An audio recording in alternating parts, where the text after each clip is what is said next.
আসসালামু আলাইকুম। হিমু হুমায়ুন আহমেদ, পর্ব ৩। ধুমধুম করে দরজায় কিল পড়ছে। আমি ঘুমের ঘোরে বললাম, কে? কেউ জবাব দিল না। দরজায় শব্দ হতে থাকলো। আমার সমস্যা হচ্ছে, শীতের ভোরে একবার ল্যাপের ভেতর থেকে বের হলে আবার ঢুকতে পারি না। এখনও ঠিকমতো ভোর হয়নি। চারদিক আঁধার হয়ে আছে। কাচের জানালায় গাঢ় কুয়াশা দেখা যাচ্ছে। এত ভোরে আমার কাছে আসার মতো কে আছে ভাবতে ভাবতে দরজা খুলে দেখি ইয়াদ। এই প্রচণ্ড শীতে তার গায়ে একটা ট্রাকিং স্যুট, পায়ে কিডস জুতা, নিশ্চয়ই দৌড়ে এসেছে। চোখ মুখ লাল, বড় বড় করে শ্বাস নিচ্ছে।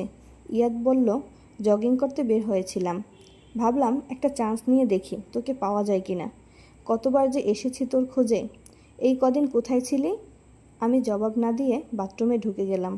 বাথরুমের দরজা ঠেলে ইয়াদও ঢুকে গেল। আমি মুখে পানি দিচ্ছি, ইয়াদ পাশে। সে বলল, ছিলি কোথায় তুই? ইয়াদের স্বভাব চরিত্রের একটি ভালো দিক হচ্ছে, অধিকাংশ প্রশ্নেরই সে কোনো জবাব শুনতে চায় না। প্রশ্ন করা প্রয়োজন বলেই প্রশ্ন করে। জবাব দিলে ভালো, না দিলে ক্ষতি নেই। সে প্রশ্ন করে যাবে তার মনের আনন্দে। হিমু, কি?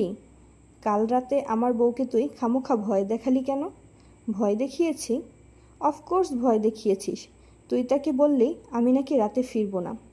এদিকে আমি সত্যি সত্যি আটকা পড়ে গেলাম ছোট খালার বাসায়। ফিরতে ফিরতে রাত 2টা বেজে গেছে। এসে দেখি নিতুর মাথায় পানি ঢালা হচ্ছে। পরিচিত অপরিচিত সব জায়গায় টেলিফোন করা হয়েছে। ম্যানেজারকে পাঠানো হয়েছে সব হাসপাতালে খোঁজ নিয়ে আসতে। ম্যানেজার বেটা গাড়ি নিয়ে বের হয়ে সেই গাড়ি ড্রেনে ফেলে দিয়েছে। এই অবস্থা। হ্যাঁ, এই অবস্থা। নিতুর হাইপার টেনশন আছে, অল্পতেই এমন নার্ভাস হয়। ওর একজন পোষা সাইক্রিয়াটিস্ট আছে, 2 দিন পর পর তার কাছে যায়, একগাদা করে টাকা দিয়ে আসে। তোর তো টাকা খরচ করার পথ নেই, কিছু খরচ হচ্ছে, মন্দ কি? টাকা কোনো সমস্যা না, নিতুই সমস্যা। অল্পতেই এত আপসেট হয়, এই কারণেই তোকে খুঁজছি। নিতুকে সামলানোর ব্যাপারে কি করা যায়? সামলানোর দরকার কি? দরকার আছে। তোর প্রস্তাব আমি গ্রহণ করেছি, ভিখিরি হয়ে যাব। 7 দিনের ক্র্যাশ প্রোগ্রাম। 7 দিন ভিখিরি হয়ে ওদের সঙ্গে সঙ্গে ঘুরবো, ভিক্ষা করব। 7 দিনে কিছু হবে না। কতদিন লাগবে? 2 বছর। বলিস কি? ঠিকমতো ওদের জানতে হলে ওদের একজন হতে হবে। ওদের একজন হতে সময় লাগবে। নিতুকে সামলাবো কি করে? যারা ছোটোখাটো ঘটনাতে আপসেট হয় তারা বড় ঘটনায় সাধারণত আপসেট হয় না। নিতু সামলে উঠবে। আরও বেশি বেশি করে সাইকিয়াট্রিস্টের কাছে যাবে। তুই ঘর ছাড়ছিস কবে? ইয়াদ বিরক্ত গলায় বলল, আমাকে জিজ্ঞেস করছিস কেন? এটা তো তোর উপর নির্ভর করছে।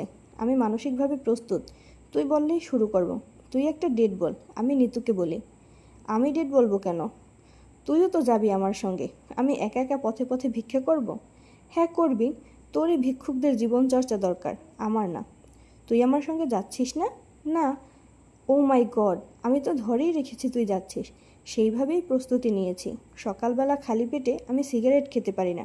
শুধুমাত্র বিরক্তিতে আমি সিগারেট ধরালাম। বিরক্তিভাব গলার স্বরে যথাসম্ভব ফুটিয়ে তুলে বললাম, তুই ভিক্ষা করতে যাবি, সেখানেও একজন ম্যানেজার নিয়ে যেতে চাস? তুই ভিক্ষা করবি, তোর ম্যানেজার টাকা পয়সার হিসাব রাখবে, খাওয়া দাওয়া দেখবে, ইট বিছিয়ে আগুন করে পানি ফোটাবে, যাতে তুই ফুটন্ত পানি খেতে পারিস। যা বেটা গাধা। ইয়াদ আহত গলায় বলল, গাধা বলছিস কেন? যে যা তাকে তাই বলতে হয়। তুই গাধা, তোকে আমি হাতি বলবো? যা বলছি বিদেয় হ। চলে যেতে বলছিস? হ্যাঁ, চলে যেতে বলছি। আর আসিস না। আর আসবো না? না, তোকে দেখলেই বিরক্ত লাগে। বিরক্ত লাগে কেন? বেকুবদের সঙ্গে কথা বললে বিরক্তি লাগবে না? গাধা বলছিস ভালো কথা, বেকুব বলছিস কেন? বাথরুমে ঢুকে পড়েছিস, এই জন্যে বেকুব বলছি। ইয়াদ বলল, ভুল করে বাথরুমে ঢুকে পড়েছি, খেয়াল করিনি। যাই। আমি ওর দিকে না তাকিয়ে বললাম, আচ্ছা যা, আর আসিস না। ইয়াদ বের হয়ে গেল। আমার মনে হলো এতটা কঠিন না হলেও বোধহয় হতো। তবে আমার কাছ থেকে এ ধরনের ব্যবহার পেয়ে সে অভ্যস্ত। তার খুব খারাপ লাগবে না, লাগলেও সামলে উঠবে। ইয়াদকে আমার পছন্দ হয়, শুধু পছন্দ না, বেশ পছন্দ। রূঢ় ব্যবহার করতে হয় পছন্দের মানুষদের সঙ্গে। আমার বাবার উপদেশনামার একটি উপদেশ হলো, হে মানব সন্তান, তুমি তোমার ভালোবাসা লুকাইয়া রাখিও। তোমার পছন্দের মানুষদের সহিত তুমি রূঢ় আচরণ করিও, যেন সে তোমার স্বরূপ কখনো বুঝিতে না পারে। মধুর আচরণ করিবে দুর্জনের সঙ্গে।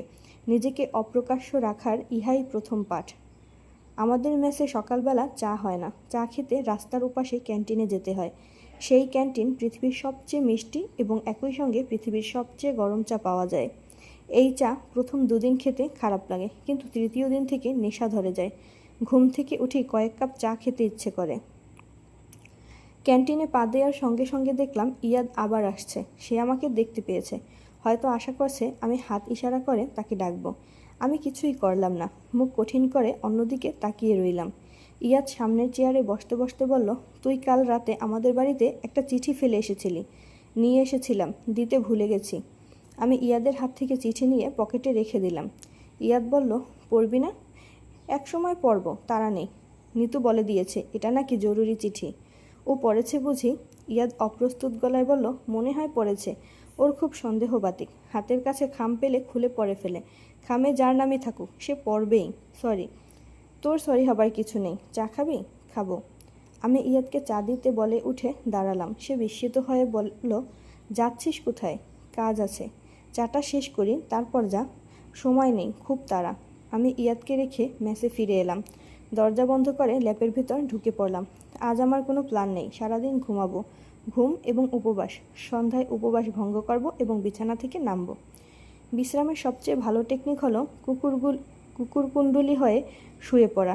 মায়ের পেটে আমরা যে ভঙ্গিতে থাকি সেই ভঙ্গিটি নিয়ে আসা। মায়ের পেটে গাঢ় অন্ধকার, কাজেই যেখানে বিশ্রাম নিতে হবে সে জায়গাটাও হতে হবে অন্ধকার, গাঢ় অন্ধকার।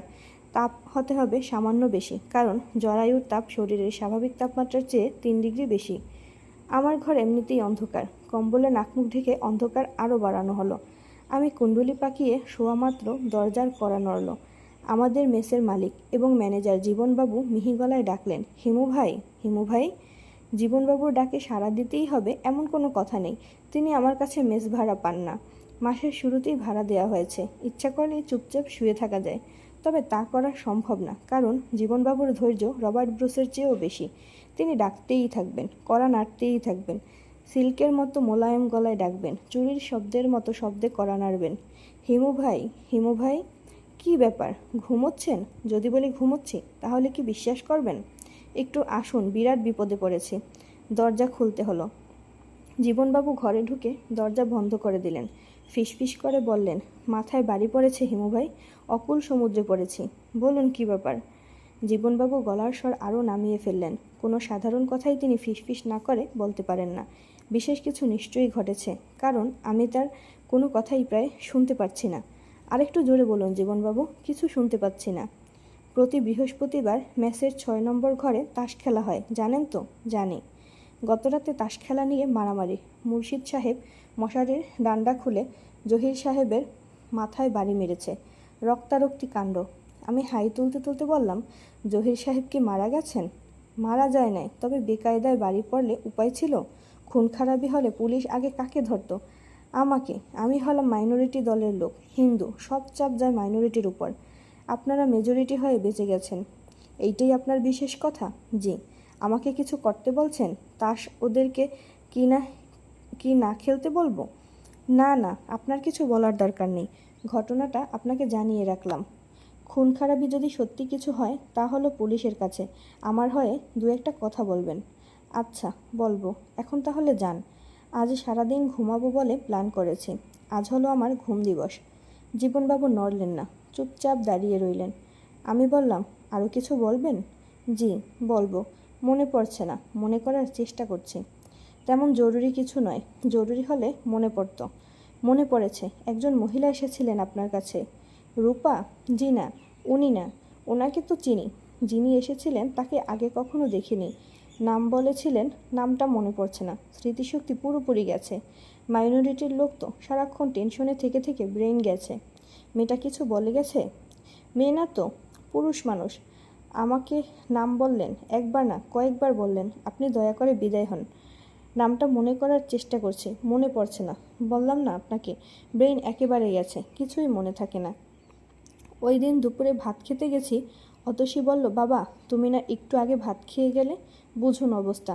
এদিকে ব্লাড প্রেশারও নেমে গেছে। ব্লাড প্রেশার হয়েছে 60। ব্লাড প্রেশার মানুষের হয় না, গরু ছাগলের হয়। গরু ছাগলের পর্যায়ে চলে গেছে হিমু ভাই।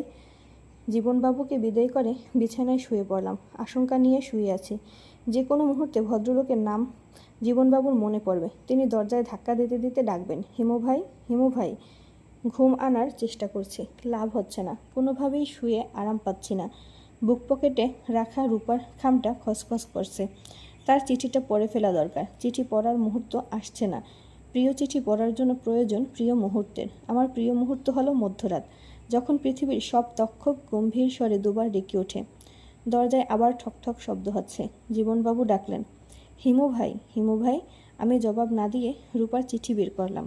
হিমু ভাই, বলুন। কথা মনে পড়েছে? জি না, মনে পড়েনি। অন্য একটা কথা বলতে এসেছি। বলবো? বলুন। তাস খেলা নিয়ে ওনাদের কিছু বলবেন না, রাগ করতে পারেন। আচ্ছা, বলবো না। আর শুনুন জীবনবাবু, এখন একটা জরুরি কাজ করছি, চিঠি পড়ছি, আমাকে বিরক্ত করবেন না। ওই লোকের নাম মনে পড়লে কাগজে লিখে ফেলবেন। জি আচ্ছা। ঘরে চিঠি পড়ার মতো আলো নেই। আধো আলো আধো আধারে আমি চিঠি পড়ছি। ভেবেছিলাম তোমার জন্মদিনে উদ্ভট কিছু করে তোমাকে চমকে দেব। কি করা যায় অনেক ভাবলাম। দামি গিফটের কথা একবার মনে হয়েছিল। গিফটের ব্যাপারে তোমার আসক্তি নেই, মাঝখান থেকে টাকা নষ্ট হবে। তারপর ভাবলাম সবকটি দৈনিক পত্রিকায় এক পাতার বিজ্ঞাপন দিই। বিজ্ঞাপনে লেখা থাকবে, শুভ জন্মদিন হিমু। বাবার ম্যানেজার সাহেবকে ডেকে এনে বললাম পরিকল্পনার কথা। শুনে তার চোয়াল ঝুলে পড়ল। তিনি হাঁ করে তাকিয়ে আছেন তো তাকিয়েই আছেন। আমি বললাম, পরিকল্পনাটা আপনার কাছে ইন্টারেস্টিং মনে হচ্ছে না? তিনি বললেন, হচ্ছে। আমি বললাম, তাহলে খোঁজ নিয়ে বলুন কত লাগবে, আমি চেক লিখে দিচ্ছি। তিনি বললেন, হিমু লোকটাকে? আমার চেনা লোক, পাগলা ধরনের মানুষ। তিনি মাথা চুলকে বললেন, পাগলা ধরনের একজন মানুষের জন্মদিনের কথা যত কম লোক জানে ততই ভালো। দেশশুদ্ধ লোককে জানিয়ে লাভ কী? ম্যানেজার চাচার কথা আমার মনে ধরল। আসলেই তো, সবাইকে জানিয়ে কি হবে? যার জানার কথা সেই তো জানবে না। তুমি নিজেই তো পত্রিকা পড়ো না। ম্যানেজার চাচা বললেন, মা তুমি সুন্দর দেখে একটা কার্ড কিনে লিখে দাও, হ্যাপি বার্থডে। আমি ওনাকে দিয়ে আসবো। 100 টাকার মধ্যে গোলাপের তোড়া পাওয়া যায়, ওই একটাও না হয় সঙ্গে দিয়ে দেব। আমি বললাম, আচ্ছা তাই করব। ম্যানেজার চাচা চলে গেলেন। যাবার সময় অদ্ভুত চোখে আমার দিকে তাকাতে লাগলেন, যেন আমার নিজের মাথায় সুস্থতা নিয়েও তার সন্দেহ উপস্থিত হয়েছে। হিমু, আমি আসলেই খানিকটা অসুস্থ বোধ করছি। নানান ধরনের ছোটোখাটো পাগলামি করছি। ইচ্ছা করে যে করছি তা নয়। সেদিন বাবার সঙ্গে ঝগড়া করলাম। আমার ছোটো মামা স্টেটস থেকে মেম বউ নিয়ে দেশে এসেছেন। সেই মেম সাহেবের সম্মানে পার্টি, সবাই সেজেগুজে তৈরি হয়ে আছে। আমি নিজেও খুব সেজেছি, গয়না টয়না পরে একটা কাণ্ড করেছি। গাড়িতে ওঠার সময় কী যে হলো, আমি বললাম, আমার যেতে ইচ্ছে করছে না। বাবা বললেন, তার মানে কি? আমি বললাম, আমার রিসেপশনে যেতে ভালো লাগছে না। তোমার কি শরীর খারাপ লাগছে? না, শরীর খারাপ লাগছে না, শুধু যেতে ইচ্ছে করছে না। বাবা বললেন, তুমি আমার সঙ্গে ড্রয়িং রুমে আসো, আমি তোমাকে কয়েকটা কথা বলবো। সবাই গাড়ি বারান্দায় দাঁড়িয়ে রইল। বাবা আমাকে নিয়ে ড্রয়িং রুমে গেলেন। স্কুলের হেডমাস্টারের মতো গলায় বললেন, সিট ডাউন ইয়াং লেডি। আমি বসলাম।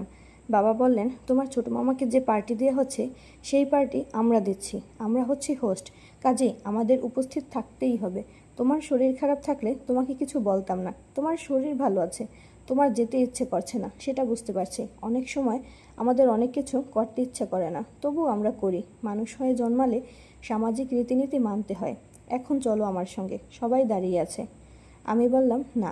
বাবা খুব অবাক হয়ে তাকিয়ে রইলেন। আমি বুঝতে পারছি ভেতরে ভেতরে রাগে তিনি কাঁপছেন। তারপরেও রাগ সামলে নিয়ে বলেন, রূপা তুমি না হয় খানিকক্ষণ থেকে চলে এসো। আমি আবারও বললাম, না। বাবা আর কিছু বললেন না, আমাকে রেখে চলে গেলেন। খালি বাসায় আমি একা। তখন আবার মনে হলো, কেন যে থাকলাম, চলে গেলেই হতো। হিমু, আমি এরকম হয়ে যাচ্ছি কেন বলো তো? ইদানিং বিকট বিকট সব দুঃস্বপ্ন দেখছি। শুধু যে বিকট তাই না, নোংরা সব স্বপ্ন।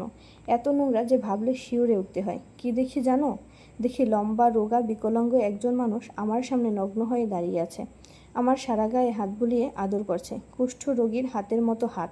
তার হাত থেকে পুজ রক্ত আমার সারা গায়ে লেগে যাচ্ছে। চিৎকার করে জেগে উঠি, সারা গা ঘিন ঘিন করতে থাকে। আমি বাথরুমে ঢুকে সাবান দিয়ে গা ধুই। হিমু, আমার কি হচ্ছে বলো তো? আমার মাথাটা খারাপ হয়ে যাচ্ছে কি না কে জানে। তোমার সঙ্গে অনেক দিন দেখা হয় না, দেখা হলে বলতাম। আমার হাতটা একটু দেখে দাও তো। কোথায় জন্মদিনের শুভেচ্ছা জানাবো তা না, আজে বাজে সব কথা বলে সময় নষ্ট করছি। জন্মদিনের শুভেচ্ছা নাও। আমি কথার কথা হিসেবে শুভেচ্ছা বলছি না, আমি মনে প্রাণে কামনা করছি তোমার দিন সুন্দর হোক। রাতে দরজা জানালা বন্ধ করে আমি অনেকক্ষণ তোমার জন্য প্রার্থনা করেছি, যেন তুমি সুখে থাকো। মধ্যবিত্তের সহজ সুখ না, অসাধারণ সুখ। খুব অল্প মানুষই যে সুখের সন্ধান পায়। তোমার সঙ্গে অনেক দিন আমার দেখা হয় না। এবার দেখা হলে কি করব জানো? এবার দেখা হলে তোমাকে যশোর নিয়ে আসব। এখানে আমাদের একটা খামার বাড়ি আছে, বাংলো প্যাটার্নের বাড়ি, চারদিক গাছগাছড়ায় ঢাকা, বাড়ির সামনেই পুকুর। তোমাকে ওই খামার বাড়িতে নিয়ে যেতে চাই একটা জিনিস দেখানোর জন্য। সেটা হচ্ছে পুকুরের পানি কত পরিষ্কার হতে পারে সেটা স্বচক্ষে দেখা। শীত, বর্ষা, শরৎ, হেমন্ত সব সময় এই পুকুরের পানি কাচের মতো ঝকঝক করছে। আমি এই পুকুরের নাম দিয়েছি অশ্রুদিঘি। বলো তো কেন? আমার জীবনে অসংখ্য বাসনা, একটি হচ্ছে কোনো এক ভরা পূর্ণিমায় তোমার সঙ্গে অশ্রুদিঘিতে সাঁতার কাটব।